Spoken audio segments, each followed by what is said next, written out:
కేదార్నాథ్ యాత్ర అంటేనే ఖర్చుతోని కష్టంతోని కూడుకున్న యాత్ర. మరి ఈ యాత్ర చేయటం అనేది ఎంతో పుణ్యంతో కూడుకున్న పని. పూర్వజన్మ సుకృతం అనాలి. ఆ భగవంతుని ఆజ్ఞ ఉంటేనే మనం ఈ యాత్ర చేయగలుగుతాం. మరి ఇంత కష్టతరమైన యాత్రలో వెళ్ళిన భక్తులందరికీ కూడా సంతోషాన్ని ఊరటని కలిగించే ఒక మంచి విషయం అయితే ఉంది. అదేంటి అంటే సిద్దిపేటకు చెందినటువంటి కేదార్నాథ్ అన్నదాన సేవా సమితి వాళ్ళు కేదార్నాథ్లో 2 లంగర్లను అయితే నిర్వహిస్తున్నారు. ఒకటేమో సోన్ప్రయాగ పార్కింగ్ దగ్గర, ఇంకొకటి వచ్చేసి కేదార్నాథ్ గుడి దగ్గర ప్రవచన హాల్ ఉందిగా అక్కడ.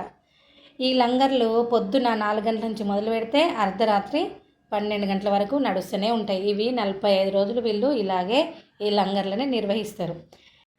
ఇది మాత్రమే కాదు, ఒక 100 మంది యాత్రికులకు వసతి సౌకర్యం కూడా కల్పిస్తున్నారు. మరి ఈ 2 అవకాశాలు కూడా అక్కడికి వెళ్ళే భక్తులు ఎవరైనా సరే ఉపయోగించుకోవడానికి చూడండి. ఇదే కాకుండా అక్కడ మనకి ఊపిరాడదు కదా, బ్రీతింగ్ ప్రాబ్లం వస్తుంటుంది చాలామందికి. అందుకని ఈ ఒక చిన్న చిట్కా పాటించండి. కొన్ని కర్పూరం బిళ్ళలు, అంటే ఒక 2-3 కర్పూరం బిళ్ళలు, 1 స్పూన్ ఓమ, ఒక 5-6 లవంగాలు కలిపి కొంచెం డ్రై రోస్ట్ లాగా చేసుకొని వాటిని పొడి చేసి అందులో యూకలిప్టస్ ఆయిల్ ఒక 2-3 చుక్కలంతా కలిపేసేయండి.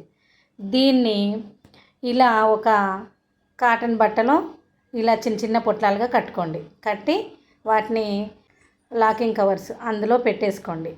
ఒక 5-6 చేసుకోండి. మీరు వెళ్ళేటప్పుడు మీకు ఎక్కడ ఊపిరిగా తీసుకోవడానికి ఇబ్బంది అనిపించినా, ముక్కు బ్లాక్ అయినా, సర్ది జలుబు, ఊపిరి తీసుకోవడానికి ఇబ్బందిగా అనిపించడం, ఇట్లాంటి ఏవి అనిపించినా కూడా మీరు ఈ పొట్లను తీసి వాసన చూస్తూ ఉండండి. దానివల్ల కొంత ఉపశమనం అనేది మీకు దొరుకుతుంది. అయితే వీటితో పాటు ఖచ్చితంగా ఆక్సిజన్ క్యాన్స్ అని వస్తున్నాయి చిన్నవి, అవి తీసుకుని వెళ్ళటం మాత్రం అస్సలు మర్చిపోవద్దండి. అక్కడ వాతావరణం ఎప్పుడు ఎలా ఉంటుందో అర్థం కాదు, కాబట్టి ఈ చిన్న జాగ్రత్త పాటించడం చాలా మంచిది.